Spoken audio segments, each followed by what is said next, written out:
Amém, amados? Então, nós estamos vivendo dias difíceis, dias de tensões, mas também dias de despertamento. E eu queria nessa manhã, o tema que eu separei enquanto estava viajando, e eu não comentei com vocês, nós tivemos um livramento. Na terça-feira nós saímos de Canapi, 6 da manhã, com o objetivo de chegar em Recife na hora do almoço. E o nosso carro começou a ter um probleminha no alternador e começamos a perder o controle do veículo. Começou a parar de funcionar tudo e a estrada lá para o sertão é difícil, né? Quando você pega as estradas secundárias, não tem acostamento, não tem nada, e a gente pôde perceber o livramento de Deus. Deus nos livrou. De repente começou a chover, eu não podia ligar o limpador de para-brisa, vidros abaixados, e encontramos um posto, lá no finalzinho de uma rodovia, um posto, numa cidade chamada Quipapá. Lá ficamos um tempão sentado, até a locadora de veículo trazer o nosso carro lá de Recife, 4 horas sentados nesse posto, e pela manhã, 3 horas, sentado num posto, lá pertinho da cidade de Garanhuns. Mas Deus nos abençoou, e enquanto eu estava sentado, o Senhor estava falando comigo, ministrando, e o tema dessa manhã é despertados pela presença. A Marta estava nos facilitando na adoração, e as canções que nós cantamos, todas elas estavam comunicando algo para nós. A relevância e a importância da presença de Deus. E de que presença que eu estou falando nessa manhã? A presença que fez com que Adão e Eva se escondessem, quando de repente descobriram que estavam nus. A presença que Romanos capítulo 3, versículo 23, Paulo vai dizer: eis que todos pecaram e foram destituídos da glória de Deus. Também aquela presença onde o autor de Hebreus, no versículo 23 do capítulo 10, diz que nós podemos agora, através daquilo que Jesus fez, entrar ousadamente diante da presença dEle. E ao longo da história, isso está na narrativa bíblica, ao longo da história, vemos homens, vários homens e mulheres, que foram despertados, que foram movidos, que foram comissionados, que tiveram encontros transformadores com a presença de Deus. E nessa manhã nós estamos aqui diante da presença do Senhor. Eu não acredito naquilo que nós vamos entrar na presença de Deus, porque nós estamos na presença de Deus. O grande equívoco que muitas vezes nós não estamos cientes, que estamos diante dEle, diante da presença do Senhor. O salmista vai dizer que os céus manifestam a glória de Deus, e o firmamento anuncia as obras de suas mãos. Um dia faz declaração a outro dia, uma noite a outra noite. Eu estava lá no cânion do Rio São Francisco, contemplando a glória de Deus, a magnitude de um rio que cruza o Brasil, louvando a Deus, porque o nosso Brasil precisa sim, de um milagre de Deus, de uma intervenção de Deus, mas nós somos um povo abençoado. Nós somos um povo que temos liberdade para adorar a Deus. Nós somos um povo tão agraciado, abençoado. O Brasil é tão rico. Quando você tem a oportunidade de conhecer o nosso Brasil, um povo abençoado. Eu fui tão abençoado conversando com pessoas. O nordestino, por isso que eu casei com uma nordestina, ele é acolhedor, ele cria um ambiente de hospitalidade. E eu estou falando disso, dessa grandeza. E a palavra também vai dizer que o ser humano é a imago Dei, a imagem de Deus. Mas nós precisamos nesse tempo, a Marta falou um pouquinho sobre isso, recuperar a consciência de que precisamos priorizar, ter um encontro com a presença manifesta de Deus. Não com essa presença que de fato ela é presente, mas desses encontros que nos constrangem, desse encontro que nos levanta, desses encontros que nos purificam, desses encontros que nos curam, desses encontros que nos alinham, que nos ajustam, como Jacó, que teve um encontro com Deus e saiu daquele lugar mancando, mas transformado, e a sua história foi mudada. É desse encontro que nós precisamos, é dessa presença que nós precisamos, não apenas no domingo, 1h30 pela manhã, mas que precisamos no ordinário da nossa vida, no cotidiano da nossa vida. Ao longo da história vemos homens sendo despertados, movidos, convocados por essa presença poderosa da glória de Deus. Moisés, aquele encontro com a sarça, Gideão, Zaqueu, quando ele sabe que é Jesus, mediante a sua limitação, ele sobe numa árvore, porque ele precisa ter um encontro com Jesus. A mulher hemorrágica gastou tudo que tinha procurando os melhores especialistas, mas ela falou: se eu apenas tocar na orla do seu manto, eu serei curada.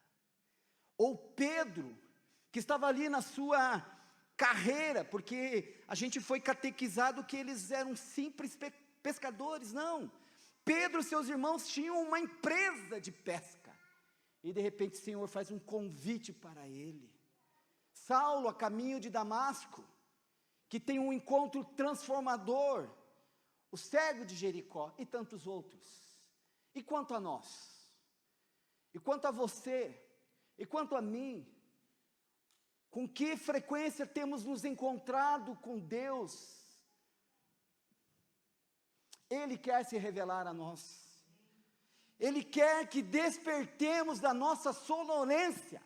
Ontem nós estávamos investindo um tempo em oração lá em casa, orando por nós enquanto igreja, orando pela nossa responsabilidade com outros, de pastorearmos o corpo de Cristo e de mover o corpo do Senhor a esse nível de percepção espiritual. As pessoas estão distraídas, as pessoas estão viciadas no entretenimento, as pessoas estão viciadas nas redes sociais, as pessoas estão distraídas nos embates humanos de ideologias, de A, de B e de C, estão distraídas, estão tão distante daquele que governa a história, aquele que governa quem governa a Babilônia, aquele que move o rei Ciro, aquele que tem o controle de toda a história, no qual a Bíblia fala, lá no final, tudo vai acabar bem, que todo joelho, toda língua, todas as nações, todas as etnias estarão diante dele. Amados, nessa manhã, enquanto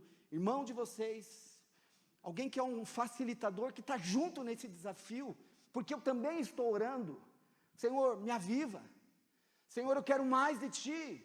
Estou lendo um livro do Jimmy que eu ganhei de presente essa semana lá em Canapi, O Caminho da Fé, restaurando algumas coisas que ao longo da caminhada talvez eu fui perdendo, chorando lendo o livro dele.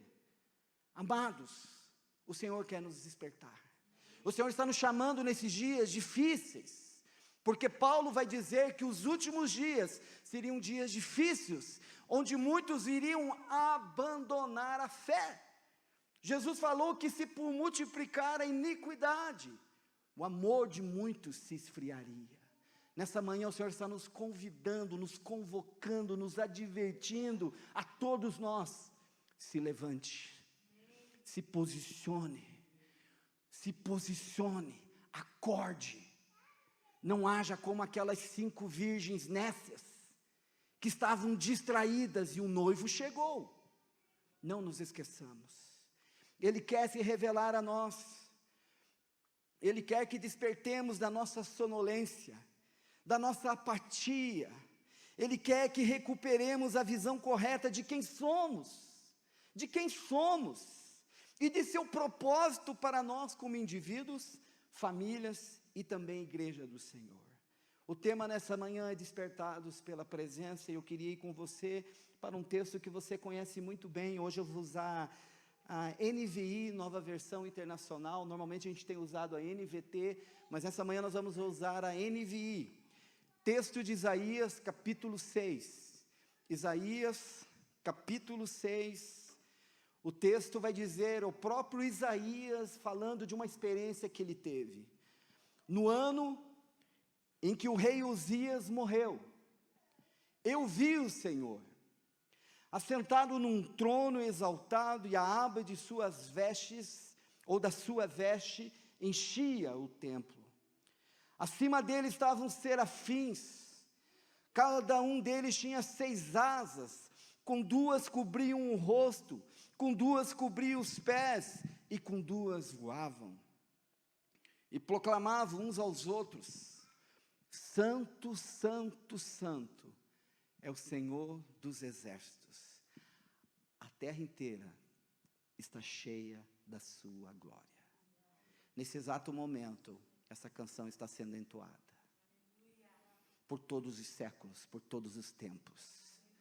Isso não é algo escatológico para o futuro, isso já é real. E Isaías é envolvido por essa presença. E daí ele vai dizer: ao som das suas vozes, os batentes das portas tremeram, e o templo ficou cheio de fumaça. Então gritei: ai de mim, estou perdido, pois sou um homem de lábios impuros, e vivo no meio de um povo de lábios impuros, e meus olhos viram o Rei, o Senhor dos exércitos. Então um dos serafins voou até mim, trazendo uma brasa viva, fogo do altar, que havia tirado do altar com uma tenaz. Com ela, tocou a minha boca e disse: veja, isso tocou os seus lábios, por isso a sua culpa foi removida, e o seu pecado será perdoado. Então ouvi a voz do Senhor, conclamando: quem enviarei? Quem irá por nós? E eu respondi: eis-me aqui, envia-me a mim. Despertados pela presença.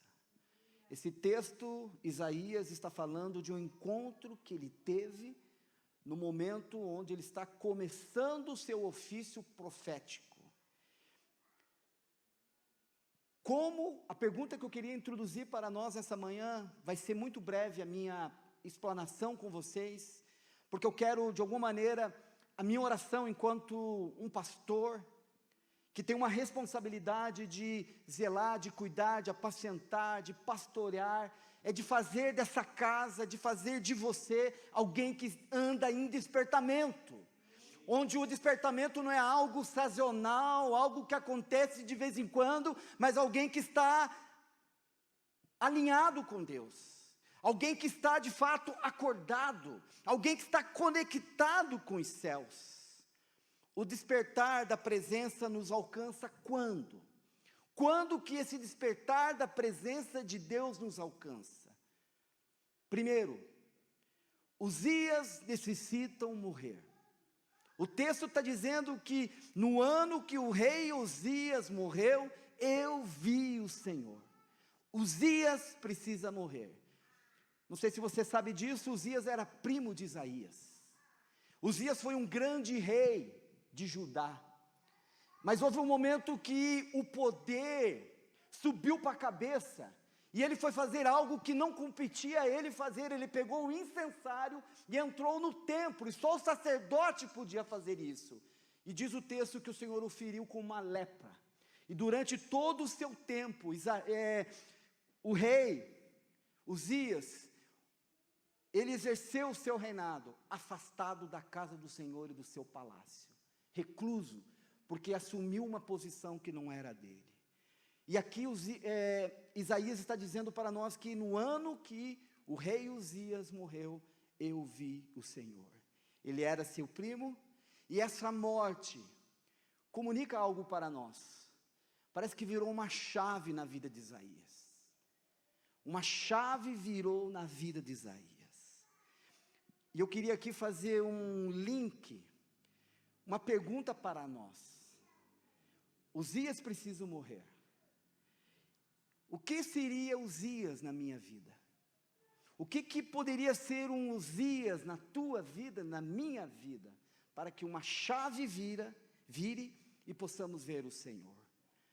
Por exemplo, pode ser a nossa reputação, pode ser o nosso orgulho, pode ser os nossos bens, a segurança que nós temos em algo, pode ser a nossa carreira profissional, para alguns pode ser um ministério, pode ser uma pessoa, pode ser um não liberar um perdão, pode também ser, eu falei sobre isso alguns domingos, quando eu falei sobre o rei Josias, e da reforma que ele fez, derrubando altares e ídolos, pode ser a sua autonomia, a sua independência, como também pode ser alguém que você tem adorado, ou alguém que você tem entregue o seu coração.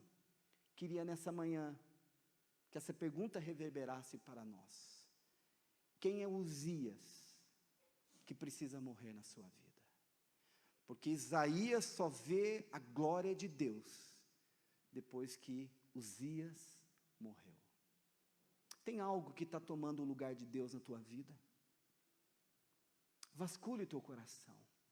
Quando o texto vai dizer que nós devemos amar o Senhor com todo o nosso coração, com toda a nossa alma, com todo o nosso entendimento, na etimologia, no original, amar com tudo, com o teu tudo. Quem é Uzias na tua vida? Você consegue identificar? O despertar da presença nos levará a um ambiente onde, primeiro, veremos o Senhor. Então, primeiro, um rei precisa morrer. Um Uzias precisa morrer para que essa presença nos desperte, para que essa presença nos acorde, para que essa presença nos leve a ver o Senhor. Então, o despertar da presença nos levará a um ambiente, e esse ambiente fará com que vejamos o Senhor, a grandeza da sua glória, o Rei do universo. Amado, Ele não perdeu o controle da história, Ele continua governando pelos séculos dos séculos. Se você for um pouquinho mais, capítulo 9 de Isaías, vai dizer que o governo está em seus ombros, o seu reino nunca terá fim. Deus continua governando tudo, toda a história. Então, esse despertar da presença, e aqui fica o meu encorajar, a minha oração, a minha prece, a minha intercessão. Ame a presença de Deus, não abra mão da presença de Deus, faça aquilo que o Senhor diz lá na carta à igreja, de que tinha se afastado do Senhor. Volta ao teu primeiro amor, a igreja de Éfeso, volta ao teu primeiro amor, esse despertar da presença. Então, primeiramente, veremos o Senhor, a grandeza da sua glória, o Rei do universo, porque Ele não perdeu o governo da história. No segundo apontamento, seremos conduzidos à dimensão do mundo espiritual. O rei Uzias morreu, ele vê o Senhor e de repente ele começa a ver o movimento espiritual de serafins. Amado, entenda isso, o mundo espiritual é muito mais real do que você imagina.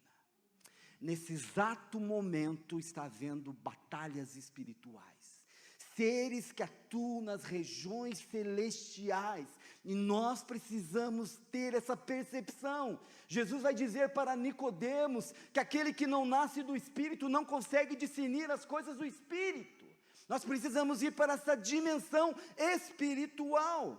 Ele tem uma visão, ele vê algo, vozes que cantavam, proclamavam. Ele foi inserido no ambiente de proclamação, de grandeza, de glória, e que esses seres cantavam era: santo, santo, santo é o Senhor. O movimento espiritual, o ambiente da glória de Deus. Como eu mencionei, o mundo espiritual é muito mais real do que imaginamos. Hostes espirituais, batalha espiritual, existe uma atmosfera do bem e do mal, existe hostes espirituais atuando em todas as esferas de poder, de governo, de ideologias. O diabo está aí, porque esse é o papel dele. Paulo vai dizer em Efésios capítulo 6, no demais, irmãos, fortalecei-vos no Senhor e na força do seu poder, para que possais resistir firmes contra as astutas ciladas do inimigo.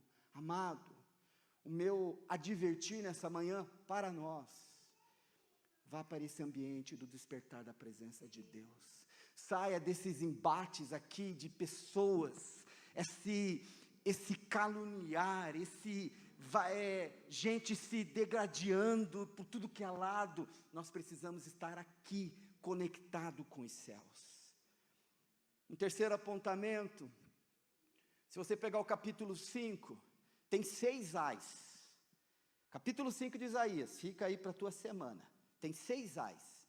Quando Isaías é levado pelo Espírito a profetizar uma palavra para Israel. E ele tem 6 ais ali no texto do capítulo 5. Mas nesse contexto aqui, ele é conduzido a um ambiente onde ele vê a sua real condição. E qual era a real condição de Isaías? O texto vai dizer: gritei, ai de mim. Porque quando estamos diante do Senhor, a gente grita, a gente chora, a gente é movido a dobrar o nosso joelho. Amado, quando foi a última vez que você dobrou o teu joelho? Quando foi a última vez que você levantou as suas mãos? Com que frequência isso tem acontecido na minha vida, na sua vida? Com que frequência, de uma maneira intencional, você promove de uma maneira deliberada a estar com Ele?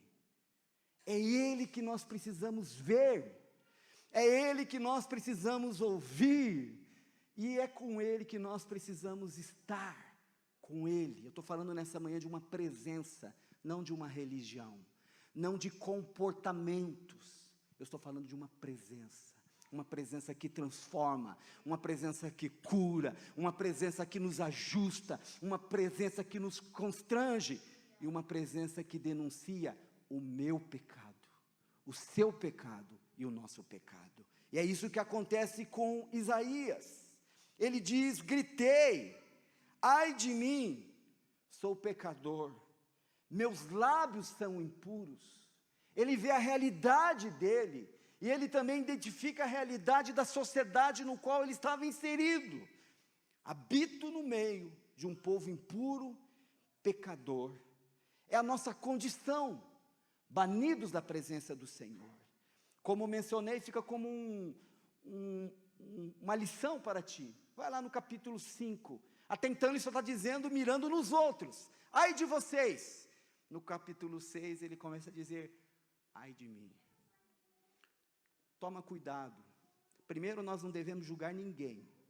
Só Jesus é o justo juiz. Mas toma cuidado com aquilo que você está falando, com aquilo, porque com a medida com que medires, medirão a vós. Palavras de Jesus, não são minhas. É Bíblia, palavra de Jesus. Só Ele conhece a intenção do coração. Vasculhemos os nossos corações, reconheçamos a nossa condição. Eu gritei ciente do meu pecado, é o que Isaías fez.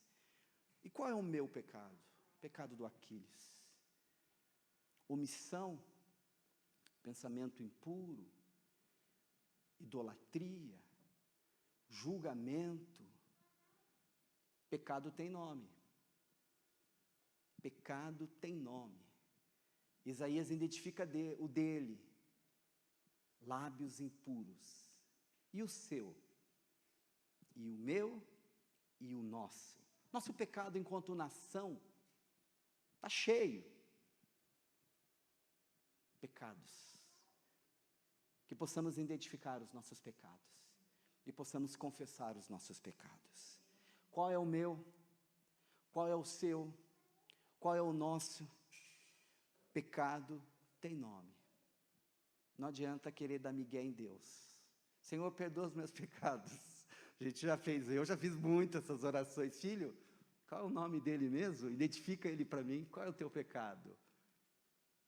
Avançando um pouquinho mais, talvez o nosso pecado seja viciados em entretenimento. Primeira coisa que a gente faz quando acorda, já está ligando o nosso smartphone. Quem curtiu nosso Instagram, nosso Facebook, a nossa página, ou a gente já liga o Globo News, a TV, ou já vai para uma série, não sei. Qual é o nosso pecado? Viciados em entretenimento, viciados em prazeres, talvez estejamos frios, talvez estejamos indolentes. Nós precisamos ser despertados pela presença. Avançando um pouco mais, esse despertar da presença que está no texto, nos aproxima do altar, porque o texto vai dizer que o serafim foi lá no altar e pegou uma brasa com uma tenaz e tocou nos lábios do profeta. Esse despertar pela presença nos aproxima, nos conduz do ambiente onde nós nunca deveríamos ter saído, porque é o altar. Somos sacerdotes.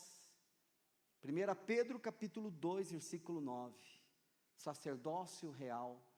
Apocalipse capítulo 1. Nos constituiu reis e sacerdotes.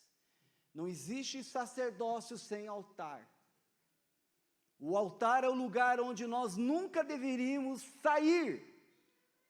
Hebreus vai falar que Jesus vive para interceder. Ele vive intercedendo diante do altar por nós.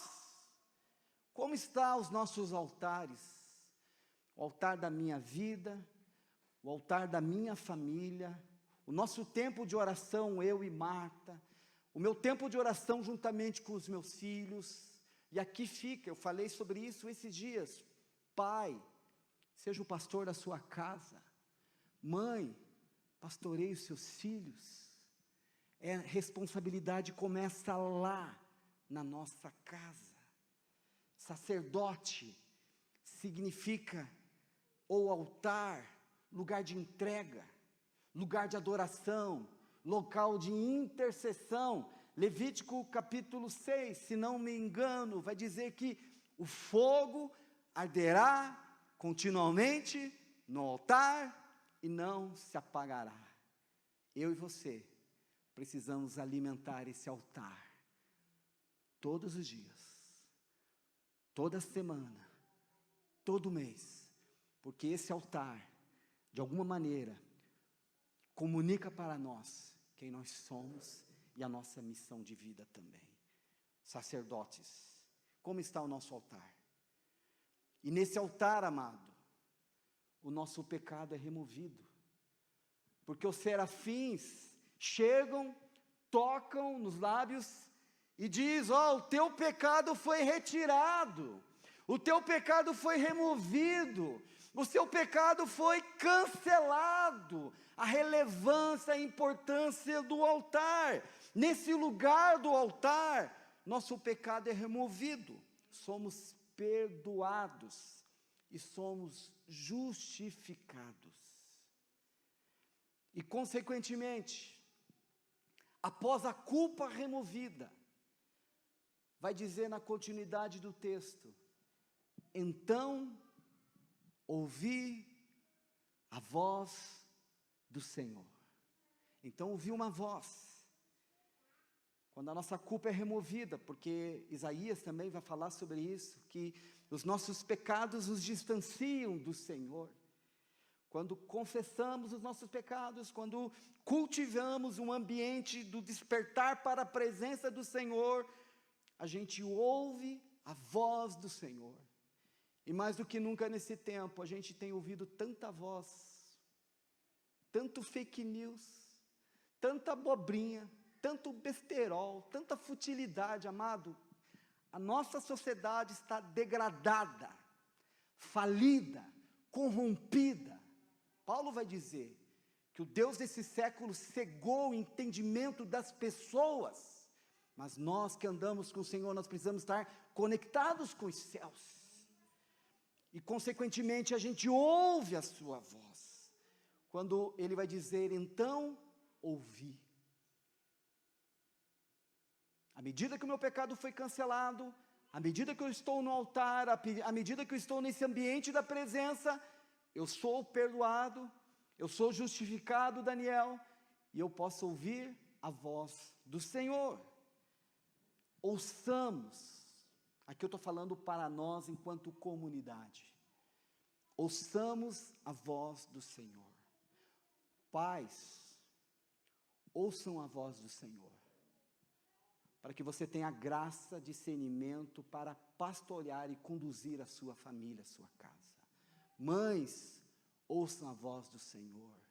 Empreendedores, empresários, homens de negócios, ouçam a voz do Senhor, para que vocês possam fazer os negócios, empreender, negociar com discernimento, ouvindo a voz do Senhor, porque existe uma sociedade caída, uma cultura corrompida, que de alguma maneira quer nos cegar com uma cultura caída, depravada, uma economia diferente, e a economia de Deus tem uma vibe totalmente diferente.